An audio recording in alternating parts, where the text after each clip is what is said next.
కొమరం భీం జిల్లాలో అయితే ఒక ఘోరం జరిగిందిలా ఏకంగా బీఆర్ఎస్ పార్టీ బలపరిచినటువంటి సర్పంచ్ అభ్యర్థి ఆత్మహత్యయత్నం చేసుకున్నాడు. అంటే మందు తాగిండు. ఎందుకంటే ఇక నేను ఓడిపోతున్నా, నా దగ్గర చిల్లి గవ్వ కూడా లేదు, నేను జనాలకు ఎట్లా పైసలు పంచిపెట్టాలి, ఆడు చూస్తేనేమో కాంగ్రెస్ వాళ్ళు బాగా పంచిపెట్టవచ్చే, మరి కాంగ్రెస్ అభ్యర్థి గెలిస్తే నేను ఓడిపోతే నాకేమైనా పరువు ఉంటుందా అని చెప్పి ఆయన అదట్ట మందు డబ్బా తీసుకొని మందు తాగిండుల్లా.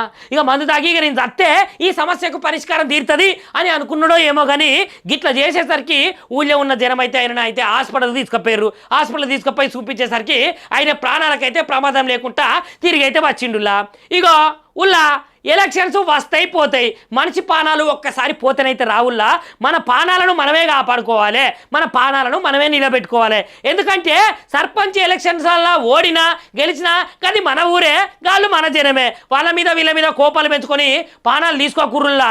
ఎందుకంటే పానాలు దేవుడిచ్చినాయి, దేవుడు ఎప్పుడు తీసుకుపోవాలనో దేవునికి బాగా తెలుస్తుంది. కానీ మీరు పొరపాటున పానాలు తీసుకునే పనులు మాత్రం చేసుకోకుర్రి.